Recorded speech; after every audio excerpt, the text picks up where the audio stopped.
Assalamualaikum warahmatullahi wabarakatuh. Waalaikumsalam warahmatullahi wabarakatuh.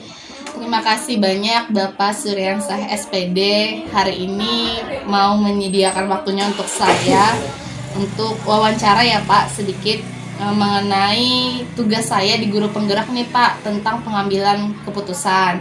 Jadi Bapak ini di SMP Negeri 35 Banjarmasin selaku wakil di bidang humas ya, wakil kepala sekolah di bidang humas. Ya kebetulan. Nggih. Terima kasih banyak ya Pak hari ini sudah meluangkan waktunya. Ya mudah-mudahan Mm-mm. bisa saya bantu untuk diwawancari sekedar yang Bapak tahu lah. Mm-mm. Yang tidak tahu saya ucapkan memang itu belum tahu ilmunya lah. Ya silakan Bu.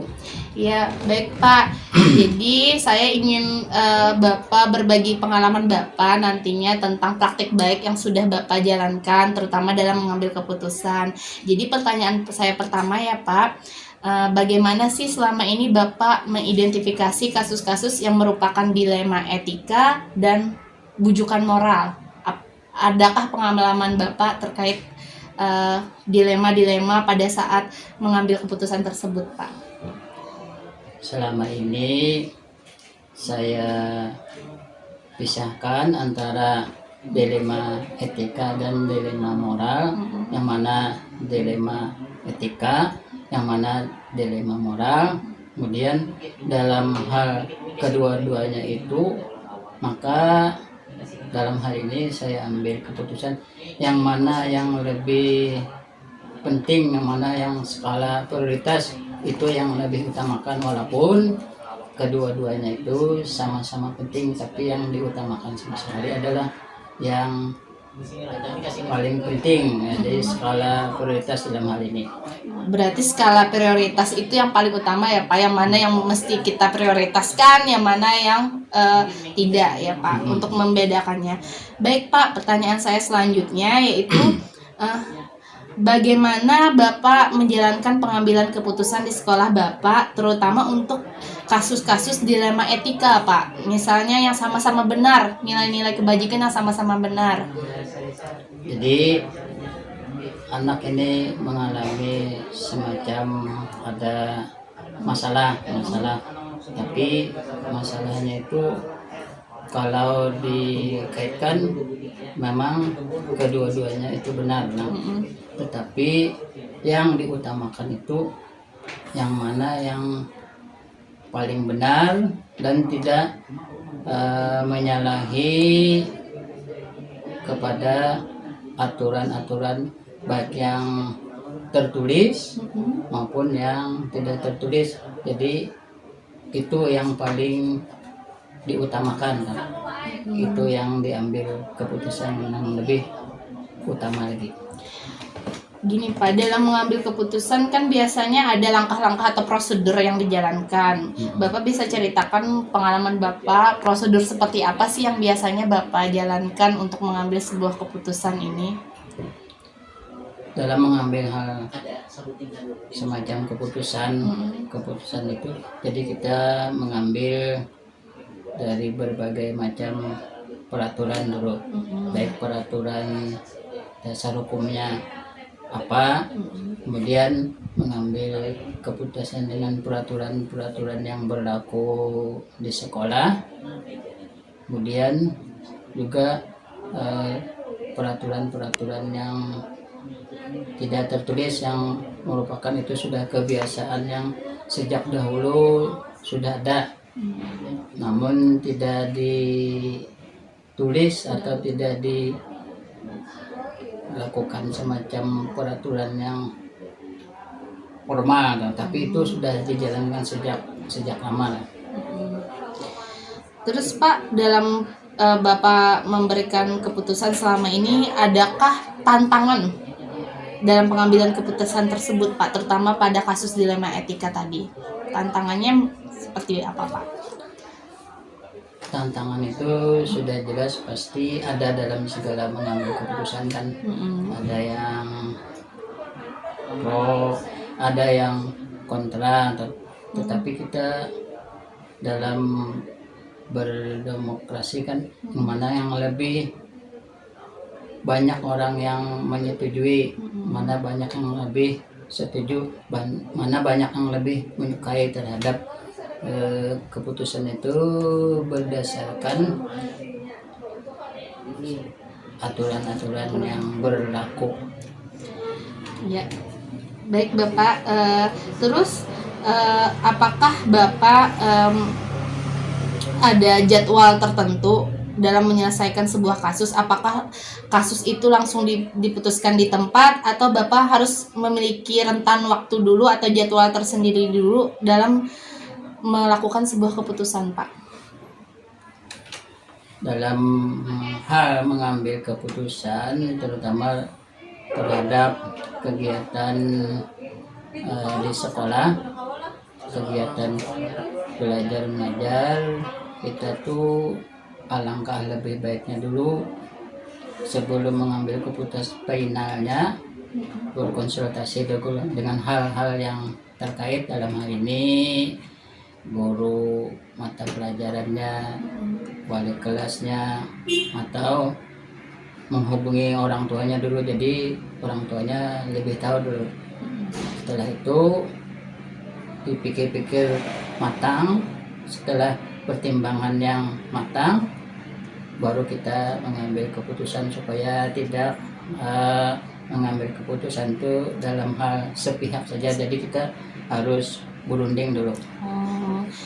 Luar biasa sekali ya Bapak. Saya banyak belajar nih, ada beberapa poin yang saya catat juga. Terus Pak, selama Bapak di sekolah ini dalam mengambil keputusan tadi, adakah seseorang atau faktor-faktor yang selama ini mempermudah Bapak dalam mengambil keputusan? Mungkin ada yang membantu Bapak gitu. Dalam hal mengambil keputusan, kita juga masih banyak belajar dengan orang-orang yang berpengalaman dalam hal itu, walaupun dari segi usia saya sudah cukup tua, cukup senior, tetapi ukuran senior itu belum menentukan kan, dibandingkan dengan pengalaman-pengalaman orang yang lebih mengetahui, tahu seluk-beluknya terhadap permasalahan itu. Jadi kita share dulu atau berbagi pengalaman dengan orang-orang yang sudah tahu tentang hal itu, walaupun mereka masih tergolong muda, tapi apa salahnya kita juga belajar, karena ilmu itu bukan hanya datangnya dari orang yang lebih senior, tapi ilmu itu kan bisa juga datang dari orang yang lebih muda. Selama ilmu itu baik, tidak salahnya kita belajar dan meniru hal-hal yang positif dari mereka itu. Wah, luar biasa sekali Bapak. Ini pertanyaan saya yang terakhir ya Bapak. Dari semua hal yang telah Bapak sampaikan, kira-kira pembelajaran apa yang dapat Bapak petik dari pengalaman pengambilan keputusan, terutama dilema etika tadi?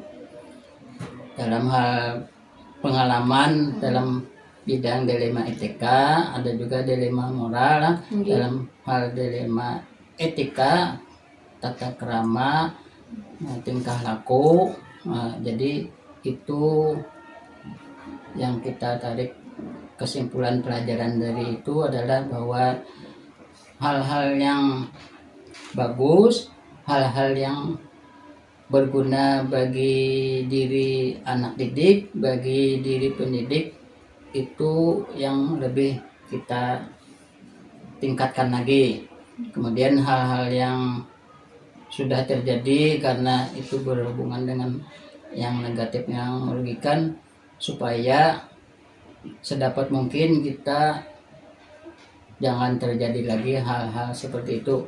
Jadi dengan pengalaman kita dapat belajar yang baik, kita pertahankan, kalau perlu kita tingkatkan lagi, berguna bagi diri kita dan anak didik. Yang sudah terjadi hal-hal yang bersifat negatif, berusaha semaksimal mungkin jangan sampai terjadi lagi. Mudah-mudahan kita dapat melaksanakannya konsisten. Amin. Dapat dengan baik melaksanakannya. Wah, luar biasa sekali praktik baik yang Bapak berikan kepada saya hari ini. Saya sangat senang sekali Bapak. Semoga kawan-kawan CGP yang lain juga dapat ilmu nih dari Bapak tentang pengambilan keputusan yang saya garis bawahi tadi itu harus sesuai aturan. Terus kita harus menentukan skala prioritas kita. Terus selain aturan tadi juga ada kebiasaan ya Pak ya yang tidak tertulis. Ya, terus berkolaborasi juga sangat penting tadi saya ambil poin dari pembicaraan kita tadi. Saya sangat senang, saya ucapkan terima kasih banyak dan mohon maaf Pak mengganggu waktunya hari ini. Sama-sama, tidak ada, karena hal-hal yang bersifat dengan ilmu pengetahuan itu tidak salah kan kita berbagi bersama-sama, mudah-mudahan dapat kita laksanakan dengan baik, dapat kita jalankan, berguna bagi diri kita sendiri, terutama guru-guru penggerak nanti untuk terjun ke lapangan secara langsung dan berguna juga bagi guru dan anak didik kita, mudah-mudahan dapat kita laksanakan dengan baik. Amin. Amin ya robbal alamin. Terima kasih banyak Bapak. Sekali lagi ulun akhiri lah. Wassalamualaikum warahmatullahi wabarakatuh. Waalaikumsalam warahmatullahi wabarakatuh.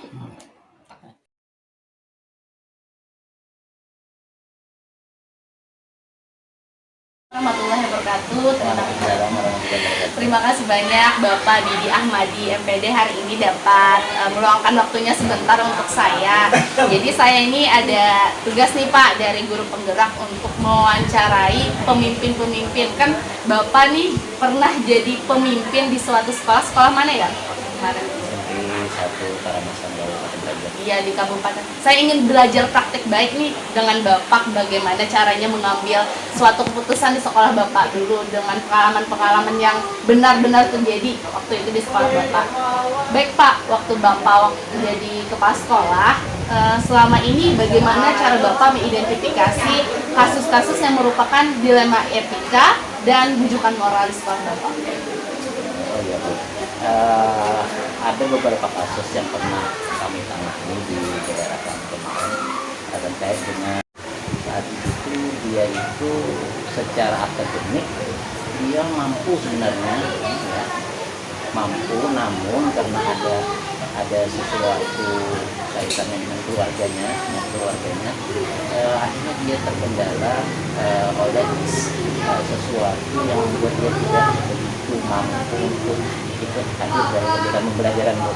Nah di saat itu anak ini memang yang dikatakan cerdas sebenarnya Bu, tetapi orang tuanya ini kan pekerjaan di sana kan pekerjaan yang dibilang pekerjaan kasar atau pekerjaan seperti menambang dan sebagainya karena sebagai keluarga. Jadi untuk kehadiran mereka akhirnya tidak bermasalah. Nah di saat itulah di saat penilaian akhir semester itu ada beberapa orang guru yang memang tidak setuju apakah dia punya kelas atau tidak. Tapi kan berdasarkan kenyataan yang ada di sana, sebagai pimpinan kita harus melihat anak ini sebenarnya seperti apa, kendalanya apa. Setelah ada visit dari beberapa guru itu dan wali kelasnya, ternyata diketahui bahwa anak ini sebagai tulang punggung keluarga. Nah akhirnya apa? Secara khusus kami memang bijaksanai bahwa anak ini tetap bisa digunakan. Kenapa? Karena memang anak ini sebagai tulang punggung keluarga. Luar biasa sekali pengalaman yang Bapak berikan ya. Jadi ada kasus tentang dilema etika waktu itu di sekolah Bapak. Terus Pak, selama ini Bapak jadi kepala sekolah, bagaimana Bapak mengambil keputusan di sekolah Bapak, terutama untuk kasus-kasus di mana ada dua kepentingan yang sama-sama benar, terutama untuk nilai-nilai kebajikan kayak tadi. Apa aspek apa yang Bapak lihat, faktor-faktor apa yang Bapak lihat dalam mengambil keputusan seperti tadi? Terkait dengan moral ya, ada sih sesuatu yang disampaikan membekas di muka saya bahwasanya ada beberapa kegiatan yang saat itu memang harus dilaksanakan oleh instansi juga sih, ada beberapa kegiatan yang harus dibiayai oleh sekolah dan juga dibiayai oleh masyarakat pemerintah saat itu. Ada usulan program dari beberapa angkatan yang menunjukkan bagaimana kalau kita ambilkan dari dana yang bukan bosnya, bukan gimana, itu merupakan sesuatu yang apa namanya, bukan menyimpang, tetapi itu adalah sesuatu yang tidak sepantasnya saja Bu. Artinya kan kita harus berujuk pada sesuatu yang sudah diprogramkan saja. Ketika programnya itu jelas dan anggarannya jelas sesuai dengan aturannya, maka aturan yang kita buat itu harus menuju kepada apa yang telah kita programkan. Nah, ketika ada perubahan yang menyimpang, maka itu setidaknya tidak dilaksanakan itu, karena itu sesuatu yang menyimpang dari program kita. Berarti dari awal programnya harus matang dulu ya? Matang dulu ya. Oh, seperti itu ya Pak. Terus Pak, langkah-langkah atau prosedur seperti apa yang selama ini Anda lakukan untuk mengambil sebuah keputusan? Prosedur yang memang sudah dilaksanakan atau bukan dilaksanakan, yang pertama itu adalah kalau secara personal atau kegiatan pembelajaran, misalkan dalam rangka pembelajaran misalkan Bu ya, rangka pembelajaran misalkan biasanya kita akan mengadakan semacam workshop dulu. Nah, sebelum workshop itu diadakan dulu kemudian penunjukan penelitian sesuai dengan tupoksinya masing-masing. Setelah itu semua personel yang sudah terlibat itu mengadakan rapat internal mereka, kemudian diusulkanlah kepada kepala sekolah. Nah, setelah itu kepala sekolah melihat kegiatan apakah ini bisa dilaksanakan atau tidak. Nah, setelah memang bisa dilanjutkan maka akan dilanjutkan. Apakah itu perlu waktu atau perlu dana atau perlu yang lain sebagainya, itu akan di ACC dengan sesuai dengan proposal yang telah diberikan. Luar biasa sekali Pak prosedurnya. Terus Pak, adakah selama ini dalam pengambilan keputusan tantangan tersendiri nih buat Bapak pada saat mengambil keputusan tadi? Kalau berbicara tentang tantangan ya, semua itu perlu proses dan memang ada tantangan yang sangat luar biasa dari apa namanya, dari kegiatan-kegiatan itu. Tetapi berpatokan dari apa yang telah diprogramkan, semua tantangan itu akan menjadikan apa namanya kegiatan itu tidak menjadi masalah, walaupun tantangan itu ada, tetapi bisa diselesaikan ya Pak? Diselesaikan dengan apa namanya, dengan kerjasama tim yang baik, kolaborasi ya Pak sama guru-guru dan pihak sekolah. Ya. Oh, terus Pak, misalnya nih, apakah Anda memiliki jadwal atau sebuah penyelesaian kasus dilema etika? Apakah Anda langsung memutuskannya secara di tempat atau Anda memerlukan waktu dulu Pak, misalnya menjadwalkan terlebih dahulu untuk memutuskan segala sesuatunya? Oh iya betul. Nah itu kan kemarin semacam kasus ya. Dulu itu kan ada kasus anak kami, maksudnya anak di sekolah kami itu ada yang sakit Bu. Sakitnya itu karena kata orang sih, kalau bahasa kita itu karena penyakit kuning atau bisa gitu. Bisa. Nah itu karena hukum adat masih masih kental di sana. Yaitu ada anaknya ini kan sudah saat itu sudah meninggal dunia, tapi karena ada adat tadi, dia diadakannya suatu upacara yang memanggil roh gitu, ritual. Terus secara apa namanya, secara atau adat kita juga itu kan menyalahi, tapi kami sebagai apa namanya pimpinan di saat itu tidak menganggap masalah, karena itu memang apa namanya kebiasaan orang di sana ya, terkait dengan hal tersebut. Cuman apa tadi cuma diulang Bu, apa tadi? Ada jadwalnya langsung diputuskan di atau itu kan ada orang tua tuh minta, sebenarnya itu ada sedikit Bu, ada apa namanya, dia kan pulang dari sekolah saat itu, ternyata dia itu apa namanya tadi, jatuh berjuang saat itu, tapi kan ada pertanggungjawaban, kita pertanggungjawaban bahwasanya ini perlu penanganan khusus. Nah, oleh sekolah itu langsung saja diselesaikan di situ, dipanggil orang tuanya, dipanggil kerabatnya, dipanggil aparat-aparatnya di sana, dan itu langsung diselesaikan di sana. Kenapa? Karena ini emergensi, sifatnya emergensi. Nah, itu salah satu contoh saja terkait dengan kasus siswa. Berarti kalau sifatnya urgen atau emergency berarti langsung keputusan Langsung itu saja. diambil di tempat. Tapi kalau memerlukan waktu biasanya langsung atau tidak, Pak? Kalau ada waktu ya, misalkan ini ada kegiatan yang memang itu sifatnya itu rangkaian waktu, nah itu biasanya kita sesuaikan dengan program kita. Kalau memang itu memang harus ada waktu, itu tidak ada masalah, karena kita memprogram itu sesuai dengan skala prioritas dari program sekolah kita. Berarti kan tadi sesuai dengan kasus yang dihadapi ya, Pak ya. Terima kasih banyak, Pak. Sekali lagi, Pak, adakah seseorang atau faktor-faktor apa yang selama ini mempermudah Bapak, membantu Bapak dalam mengambil keputusan waktu di sekolah Bapak dulu? Orang yang membantu. Kalau terkait dengan keputusan sifatnya itu umum, tidak harus itu memang tim lah yang memang harus didiagnoskan dengan baik. Ketika tim berfungsi dengan baik, maka sekolah akan berjalan dengan baik. Ketika itu terkait dengan kebijakan itu adalah personal kepala sekolah. Jadi kebijakan dengan keputusan itu harus sejalan. Apa yang proyeksi utamanya, apa kegiatan kita lakukan. Kesimpulannya ya, Pak, dari semua yang telah Bapak sampaikan tadi, kira-kira pembelajaran apa nih yang dapat Bapak petik dari pengalaman Bapak atau yang paling berkesan dalam memutuskan dilema etika tadi? Pada dasarnya setiap permasalahan memang ada solusinya ya. Nah, ketika permasalahan itu terkait dengan moral atau tidak, kita tetapkanlah sesuai dengan persepsinya saja. Tapi tidak terkait dengan etika, benar dan salah itu seperti apa. Kita harus memandang tidak hanya pada satu sisi saja, artinya banyak sisi-sisi yang perlu kita perhatikan ya.